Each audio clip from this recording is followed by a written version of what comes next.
hiring quality talent. So again, I'm gonna go back to my first 10 years of business and talk about the talent that I had before. If someone was willing to work for $10 to $12 an hour, in the first 10 years of my business, I would hire them. I tried to find the cheapest labor I possibly could. And it really showed because, if I would have just raised my standards and went to $15 to $20 an hour employees at that time, paying that extra money would have gotten me places faster, would have lessened the struggles, just the pain points that you go through when you find talent that is not quite par where you want to be really set you back. It really set me back many times. So there was actually 3 times in my real estate investing career where I had to pretty much fire my whole staff, where I thought I was going in an upward trajectory and I just realized I had the wrong people on board.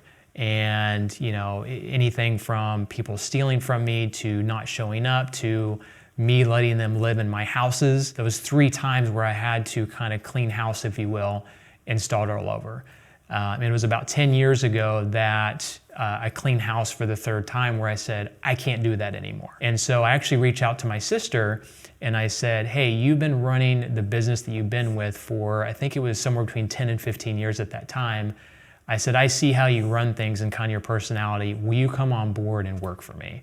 And at that time, I was gonna pay her twice as much as I'd paid anybody else, but she got at least twice, if not 3 to 4 times more done, and I had to worry 3 to 4 times less than I did with my previous people. So by taking your standards and increasing those standards to a higher level of the people that you're bringing on board is going to put you in an upward trajectory so much faster and so much quicker. 7 years ago, so 5 years after I hired my sister and I made that decision to hire quality talent or hire quality talent, I was able to step out of my business. So 7 years ago, I was able to step out of my real estate investing business in Wichita, Kansas, and move here to San Diego where I am today. And I wouldn't have been able to do that if I didn't hire much higher quality talent than I did in the beginning. So there's keys to finding that talent. To me, people who don't need a job are usually the ones that are the best. If someone doesn't have a job, that could be for a reason, but the best quality talent that I found are those that already have a job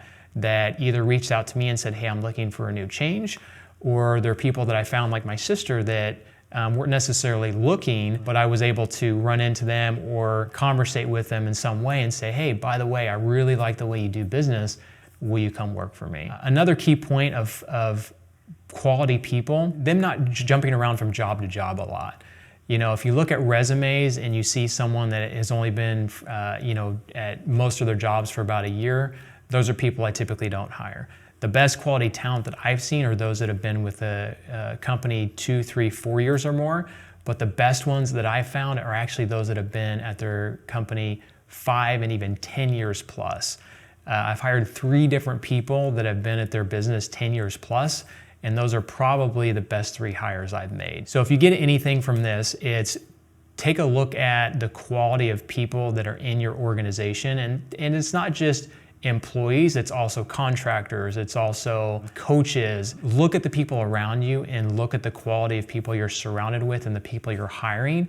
And if you just take your standards and raise them up another level, you're going to be able to get where you want to be faster and hopefully get your business where it runs without you as well.